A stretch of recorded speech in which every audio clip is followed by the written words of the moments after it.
Bonjour à tous. Donc nous, notre talk portera sur la vie privée et la sécurité sur Windows 10. Donc le talk est en français et les slides seront en anglais pour les anglophones.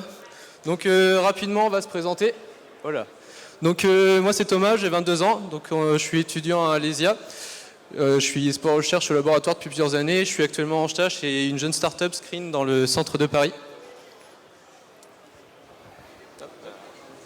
Donc bonjour à tous, moi c'est Paul, comme Thomas, étudiant à l'ESUA Laval, étudiant chercheur au laboratoire CVO.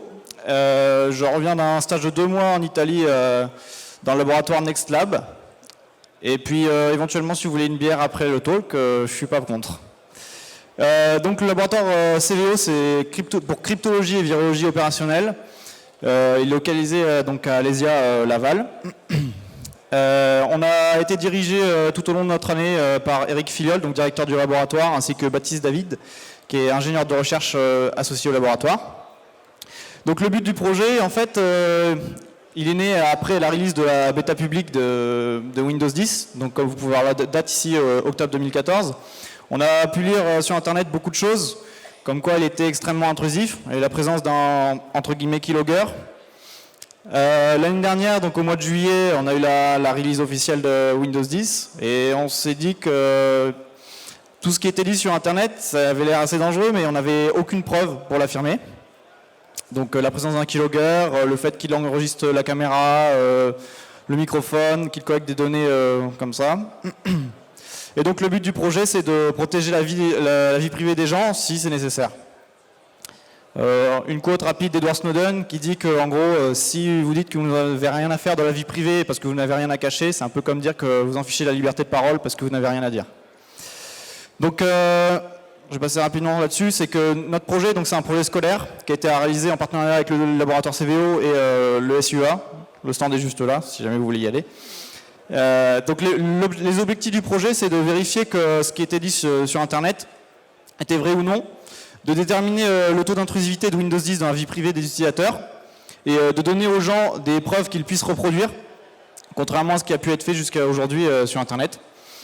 Et s'il s'avère que Windows 10 est en effet intrusif, trouver une solution et analyser celles qui sont déjà proposées. Donc les non-objectives, notre projet ne consiste pas en un reverse du noyau Windows, puisque c'est quelque chose qui demande énormément de temps. Et ce n'est pas non plus un projet professionnel, puisque comme on vous l'a dit, c'est un projet scolaire. Thomas, bon, ça on peut passer. Thomas, je te laisse parler de ça. Tac. Donc pour commencer notre analyse, on a commencé par chercher quels étaient les droits de Microsoft sur nos données. Donc on a commencé par lire les petites lignes que généralement on ne lit pas parce qu'elles sont plutôt ennuyantes. C'est souvent un texte qui est plutôt long et dans un vocabulaire assez verbeux qu'on a du mal à comprendre. Donc hop, en commençant, donc on trouve pas mal de petites perles. Donc le but c'était de savoir si Windows pouvait nous espionner ou non, et en fait on se rend compte que c'est un peu le cas. Donc on peut commencer déjà par cette phrase qu'on a trouvée. Donc enfin on peut accéder à vos données personnelles, incluant le contenu de vos mails, aussi bien de votre OneDrive, si de bonne foi il est nécessaire de le faire. Donc là, bonne foi, on ne sait pas trop ce que ça veut dire. Donc on peut imaginer un peu tout ce qu'ils peuvent faire derrière ce mot. Hop, et là. Donc ensuite on a fait un peu un état des lieux de tout ce qui pouvait être récupéré. Donc ça va jusque vos noms et vos contacts, tous vos passwords, toutes vos informations sur votre machine, votre localisation et aussi votre contenu. Donc on a appris on a découvert beaucoup de choses. Donc faut savoir que afin de gagner de l'argent, Windows 10 est gratuit, donc on peut se demander qui est le produit. Et derrière, je pense que le produit, c'est peut-être un peu nous, puisque toutes nos données personnelles sont vendues à des fins de publicité. Donc bien sûr, lorsqu'on installe un Windows 10, on a un identifiant publicitaire sur notre machine. Alors ça a été beaucoup relevé dans les articles, et du coup, il y a le vice-président de Microsoft qui a sorti que non, ils ne touchaient pas du tout au contenu d'email. Or, on peut voir que dans leurs conditions, peut-être qu'ils n'y touchent pas, mais ils ont totalement le droit de le faire par contre. Donc Windows ne cache pas du tout ce qu'il peut faire.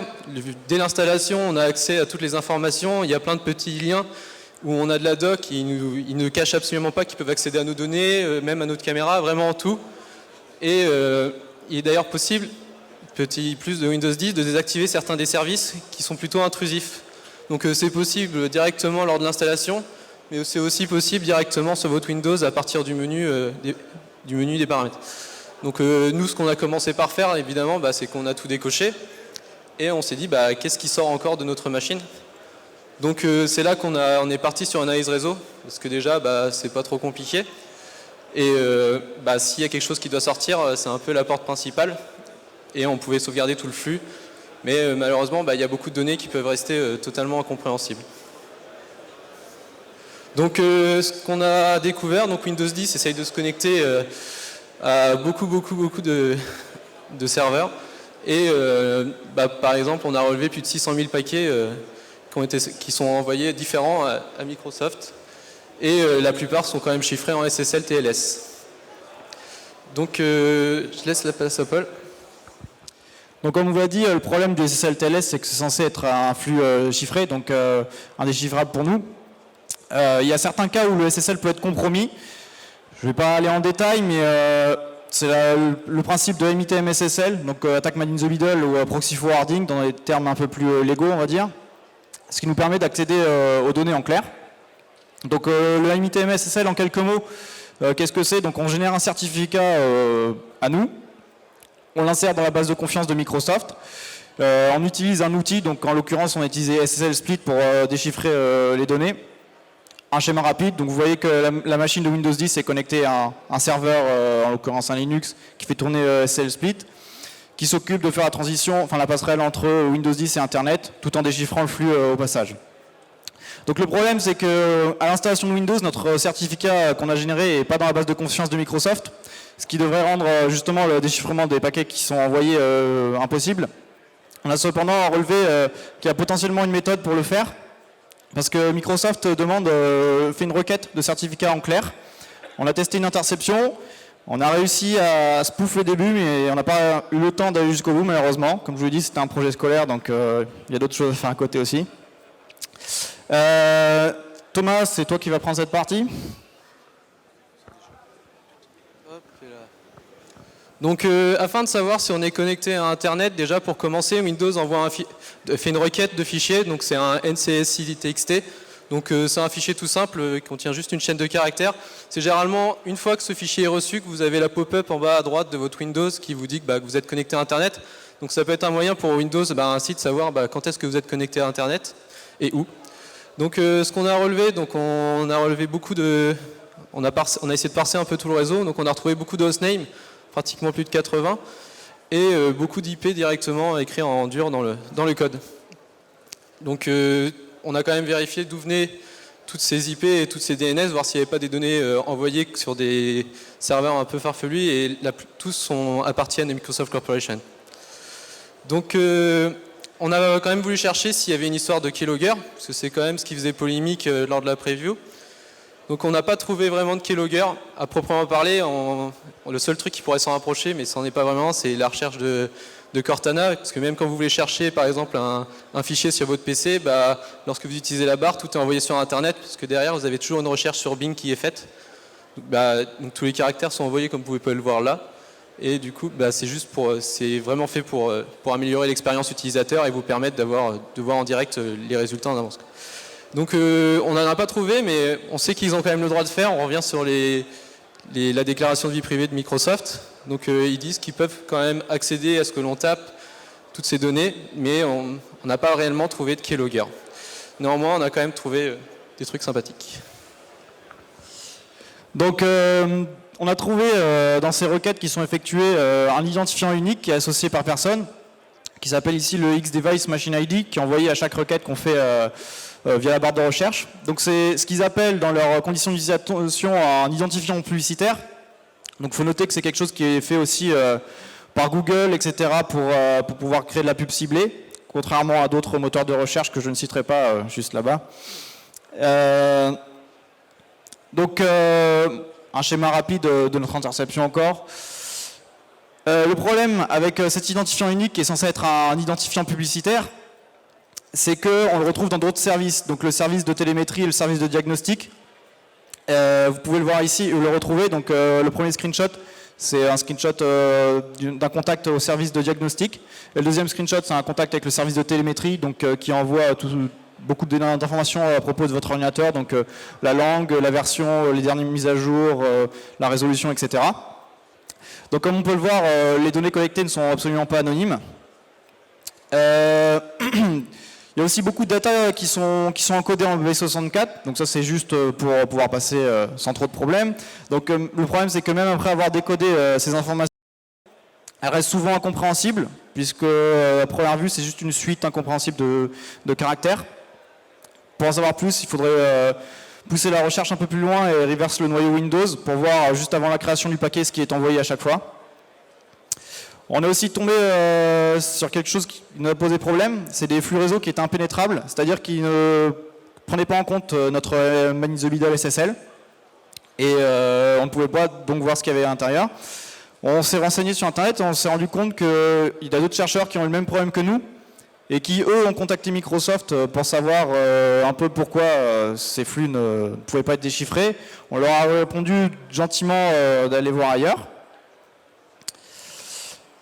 Donc maintenant qu'on sait qu'il y a effectivement énormément d'informations qui sortent, qu'elles ne sont pas anonymes, il faut trouver une méthode pour protéger la vie privée des utilisateurs. Donc la première, c'est d'abord de décocher tout ce qui paraît intrusif dans les options. Une autre solution, c'est de bloquer absolument toutes les communications vers les serveurs de Microsoft, mise à jour exclue. Il y a beaucoup d'outils qui existent, j'en cite quelques-uns ici, donc DWS Lite, Windows Privacy Tweaker, etc. On peut se demander s'ils sont toujours sains d'utilisation. On en a pris un, celui qui est le plus utilisé, donc qui s'appelle DWS Lite. Il était open source, le développeur a dit qu'il passerait close source bientôt. Il a l'air sain à première vue, mais on s'est rendu compte qu'en fait il ne l'était pas. Donc DWS Lite, ça veut dire Destroy Windows Spying Lite. Ça a été développé par un russe qui s'appelle Numer, que vous pourrez retrouver sur Twitter. C'est l'outil le plus utilisé, donc c'est pour ça qu'on l'a choisi. Ce qu'il fait, c'est qu'il bloque la plupart des IP de Microsoft, donc on vous a montré tout à l'heure. Il bloque les noms de domaine de Microsoft via des règles de pare-feu. Il désactive tous les services intrusifs, il désinstalle les mises à jour intrusives, mais il désinstalle aussi d'autres mises à jour. Je ne sais pas si vous voyez très bien là, mais c'est la liste des KB qui sont désinstallés par DWS Lite. Il y en a une petite quinzaine, je dirais. Donc on les a toutes vérifiées, il y en a quelques-unes qui sont intrusives, mais on s'est rendu compte qu'il y en avait d'autres qui n'étaient pas du tout, et qui étaient des mises à jour de sécurité, qui étaient désinstallées. Donc des mises à jour de sécurité comme du Privilege Escalation, de l'exploit de navigateur, donc Internet Explorer, Edge. Donc un attaquant pourrait potentiellement prendre le contrôle d'une machine qui aurait utilisé DWS Lite de la manière suivante. Il utilise une première vulnérabilité qui est la MS1506 pour prendre le contrôle du navigateur. Cette vulnérabilité contient aussi une manière de bypass AXR, etc., donc qui permet de prendre le contrôle total de la machine. Et utiliser une autre vulnérabilité qui est unpatchée par DWS Lite qui permet de prendre les droits système sur la machine. On a commencé à travailler sur un proof concept de cette vulnérabilité. Malheureusement, entre les stages à l'étranger et les projets scolaires, on n'a pas eu le temps d'aller jusqu'au bout et quelqu'un a release avant nous, donc ça doit dater du mois de mai. Une méthode d'exploiter la vulnérabilité dans le navigateur et Internet Explorer et Edge. Donc qui prouve bel et bien qu'en utilisant DWS Lite, vous vous rendez vulnérable. On a essayé de penser un peu out of the box et de release un proof concept d'une manière un peu différente de se protéger. Je vais laisser Thomas parler de cette partie. Donc beaucoup de services sont quand même plutôt utiles sous Microsoft, où beaucoup de personnes aiment les utiliser. C'est d'ailleurs pour ça que le bloqueur, généralement, les frustre un peu et qu'ils ne devaient pas utiliser. Donc nous, on a cherché une solution un peu plus marginale. Donc cette solution, donc on s'est d'abord intéressé à Cortana. Cortana, c'est un peu le service le plus intrusif que vous avez sur Windows. Ce service cherche vraiment à connaître tout ce qu'il peut connaître sur vous, vos intérêts, vos favoris, toutes vos recherches sont enregistrées afin de vraiment créer un profil pour avoir une meilleure performance utilisateur, pour qu'elle puisse mieux vous prédire des résultats de recherche, toutes ces choses-là. Tout le monde n'a pas non plus envie que toutes ces données soient envoyées chez Bing. Donc du coup, on a développé un petit software qui, en fait, le but de Cortaspoof, c'est tout simplement, plutôt que de tout bloquer, nous on fait totalement le contraire. On envoie le plus possible de requêtes chez Microsoft, le tout avec des queries qui sont totalement différentes, mais qui sont vraiment assez qui vont vraiment être, par exemple, ça va être un dictionnaire, ça va être n'importe quel mot, ça va être parler de pêche ou parler de n'importe quoi, vraiment pour que toutes les données récupérées par Microsoft soient vraiment chaotiques et qu'il n'y ait pas de possibilité de faire un profil précis sur la personne. Et derrière, lorsque l'utilisateur utilisera Cortana, ces données de recherche seront un peu noyées dans la masse. Donc c'est un moyen de rester un minimum anonyme qu'on a trouvé et qui nous paraissait plutôt sympa. Donc vous pouvez trouver le projet sur GitHub, sur le repo Cortaspoof. Donc rapidement, on peut faire une petite démo. Vas-y Paul. Hop, vers le haut. Oh, voilà. Voilà, donc c'est tout simple. Hein. Donc ici, on peut choisir directement les trames que l'on souhaite spoofer ou non. On peut changer son machine ID, même si c'est pas trop utile. Le but, c'est quand même de garder le même pour quand même spoofer son propre profil. Pour ceux qui veulent un petit peu troller, il est possible aussi de modifier les valeurs des différents headers qui sont envoyés à Microsoft. Vous verrez qu'il y en a tout de même plutôt pas mal. Hop, et ensuite, il suffit de dire qu'on aime Microsoft, quoi. Tu peux faire juste vers le bas. Juste draguer vers le bas sur mon Debian. Non, encore en haut. Tout en haut, ouais. Tac. Et le mot de passe, c'est user. Tac. Donc là, on peut voir que, en direct, on peut voir qu'il y a toutes nos trames qui sont envoyées avec des recherches totalement aléatoires. Là, on peut regarder que le gars, il est en train de chercher un truc sur les chevaux. Donc c'est une manière un peu différente de pouvoir utiliser sa machine tout en restant un minimum anonyme, quoi. Sachant que c'est encore qu'un proof of concept. Le but, ce serait de quand même l'agrandir sur plusieurs services, histoire de garder plus d'anonymité. Vas-y, c'est la presse. Hop, donc ensuite, on s'est intéressé, qu'est-ce qui était vrai, qu'est-ce qui était faux, tout ce qui était dit à la sortie de Windows. Donc déjà, pour commencer, de nous-mêmes, on n'a pas trouvé de réel keylogger. On peut avoir que des doutes, parce qu'il y a quand même beaucoup de données qui sortent qu'on n'arrive pas à lire, mais on n'a pas de preuves tangibles et réelles. Il y avait beaucoup de posts qui disaient que tout ce qui était webcam, tout le flux vidéo pouvait être récupéré par Microsoft.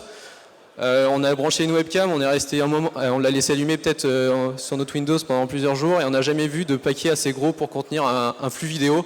Et c'est pareil pour le microphone, à part si vous utilisez Cortana, parce que là derrière, en fait, quand vous faites une recherche vocale, c'est normal que ce soit envoyé, quoi. Et donc, dans les données qu'on a envoyées, c'est principalement des petites requêtes avec du retour XML. Il n'y a pas de véritable fichier qui est envoyé que nous, on puisse lire. Donc, à propos de la backdoor de Microsoft, vas-y. Donc c'est un sujet qui fait un peu controverse depuis plusieurs années maintenant, donc qui va être à prendre des pincettes dans ce qu'on va présenter. De notre point de vue et de ce qu'on a pu analyser, on n'a pas vu de backdoor à proprement parler. Mais cependant, il y a certains services qui sont considérés comme des potentiels backdoors. On laisse le choix à tous ceux dans la salle ici de déterminer si en sont ou pas, mais il nous a paru intéressant de parler de ce qui pouvait être considéré ou non comme une backdoor. Il y a un premier cas dont Thomas va parler rapidement. Donc, pour commencer, le service BitLocker qui est utilisé sur Microsoft, donc encore ça, on peut le lire clairement dans leur déclaration de vie privée pour dire qu'ils cachent vraiment pas du tout ce qu'ils font. Donc BitLocker, ça permet de chiffrer votre disque ou une partition. Donc le but, c'est quand même que personne ne puisse accéder à vos données. Il faut savoir que lorsque vous créez une partition avec BitLocker, il y a automatiquement une clé de sauvegarde qui est envoyée sur votre compte OneDrive. Vous êtes obligé d'avoir un compte Windows pour pouvoir chiffrer votre Windows. Donc, comme par hasard, Windows peut accéder à votre OneDrive. Donc c'est un peu la seule réelle backdoor qu'on a lue dans le texte, c'est que si vraiment ils ont envie un jour d'accéder à vos données, même si elles sont chiffrées avec BitLocker, clairement ils ont le mot de passe, donc ils peuvent clairement y accéder. Hop là. Ce qu'on cherche souvent dans une backdoor, c'est une porte ouverte vers l'extérieur. Et c'est assez difficile d'en trouver sous Microsoft à proprement parler. Mais ce qu'on oublie souvent, c'est que Windows Update, c'est une porte ouverte vers l'extérieur et qui push des updates qui sont maintenant installés par défaut sans votre avis sur Windows 10.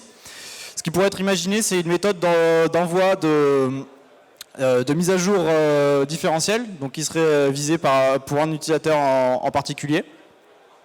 On s'est aussi un peu penché sur le cas Windows Update et s'en est rendu compte qu'il n'était pas aussi sûr que ce que les gens pourraient penser.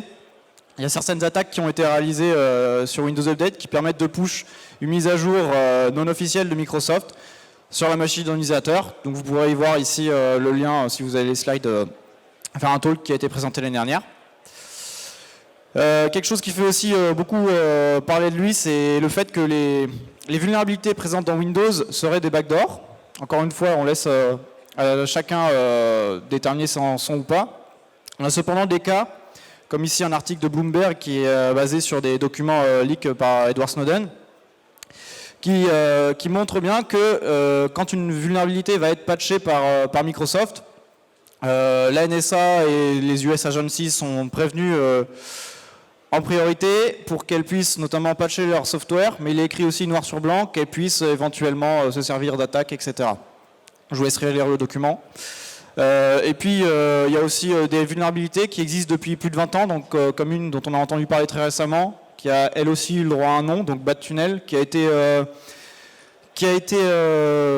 reporté à Microsoft au mois de janvier, mais qui n'a été patché que très récemment, donc au mois de juin. Donc pour terminer... Donc nous, le futur du projet, parce qu'on va peut-être pas s'arrêter là, on va continuer. Donc on aimerait améliorer avec Microsoft. Donc comme je disais tout à l'heure, on aimerait faire le même concept sur plusieurs services. Ensuite, on aimerait développer notre propre solution de blocage. Il en existe des centaines, mais chacun a un peu sa petite spécificité. Et ce qu'on aimerait, c'est rajouter un peu toutes ces spécificités en un seul.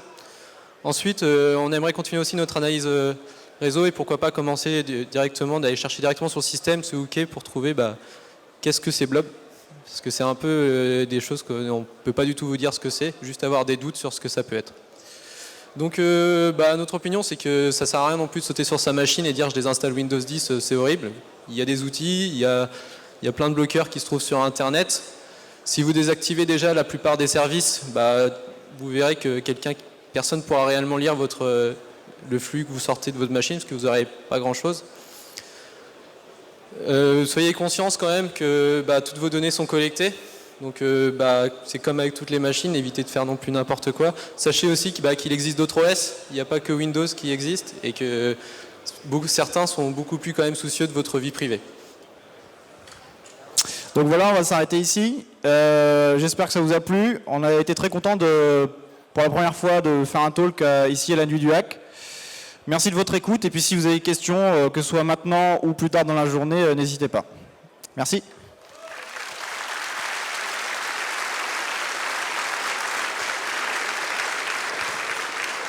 Je sais pas s'il y a des questions ou pas. Je sais pas s'il y a des questions.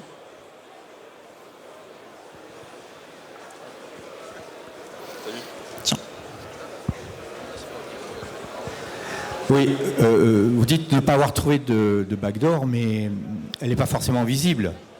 On est d'accord. C'est-à-dire que quand Microsoft annonce qu'il se donne l'autorisation d'accéder à nos données, ce n'est pas forcément de la collecte de masse.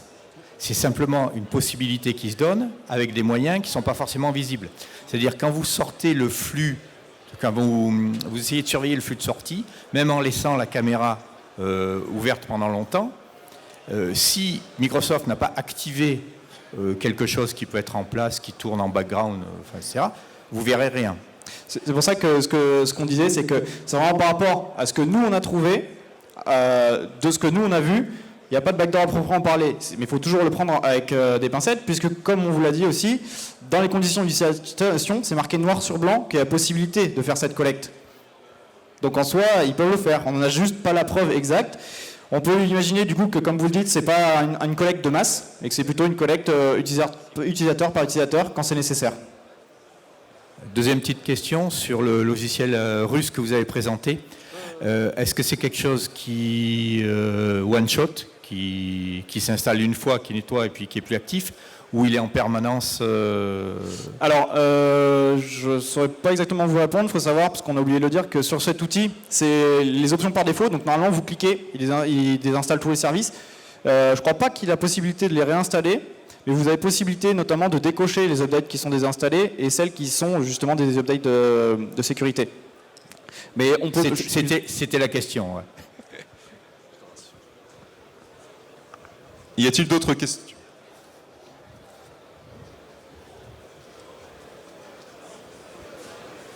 Oui, bonjour. Je vais poser quelques questions.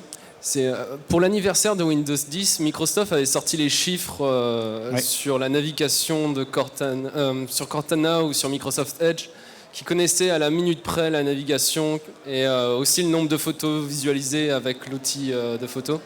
Est-ce que ça serait pas une preuve qu'il y a une backdoor ou ça... En fait, ce que je vous disais, c'est qu'on accepte la collecte. Il y a en effet une collecte de masse, donc par le service de télémétrie et les services de diagnostic, et notamment Cortana, etc. On n'a pas pu voir tous les services parce qu'il y en a énormément, mais il y a en effet des services qui récoltent quelles applications Windows vous avez chargées. Il me semble que dans les informations qu'ils avaient données, il y avait le nombre d'heures de jeu jouées, etc., le nombre de Windows installés, etc. Donc ils connectent énormément de choses. Ce qu'on n'a pas vu, par exemple, c'est le contenu d'un fichier qui serait uploadé sur un serveur de Microsoft. Mais après, des informations personnelles, oui, de base, si vous décochez rien et que vous acceptez tout, il y a énormément d'informations qui leak. La prochaine question, c'était vous. Après, il faut savoir que pour utiliser Cortana, lorsque l'on désactive toutes les options, tout ce qui est recherche vocale et tout ce qui peut être utilisé dans les jeux est totalement désactivé. L'utilisation de Cortana, il faut savoir que pour l'utiliser, on est obligé vraiment d'autoriser vraiment la totalité des services de Microsoft. Parce que, par exemple, on enlève la localisation, Cortana ne marche plus, quoi. C'est vraiment un outil qui veut vraiment en apprendre le plus possible. Et il n'y a même pas moyen de lui dire, toi, tu n'auras pas d'accès là-dessus. Si elle n'a pas d'accès, il n'y a pas possibilité de l'utiliser, quoi. D'autres questions ? Oui, bonjour. Je voulais savoir si vous étiez au courant des rootkits mis en ligne récemment pour Windows. T'es au courant, toi, Paul ? Je vous vois pas, par contre. Bon, vous pourrez répéter la question, j'ai pas bien entendu. En fait, j'ai vu que récemment, il y avait un rootkit qui a été mis en ligne, donc en vente, à peu près de $90 000, donc qui permettait de prendre le contrôle de Microsoft Windows tout simplement. Alors, j'ai pas eu vent de cette information. Il faudrait que je vérifie ça, mais non, je sais pas du tout en ce qui concerne ce rootkit. D'autres questions ?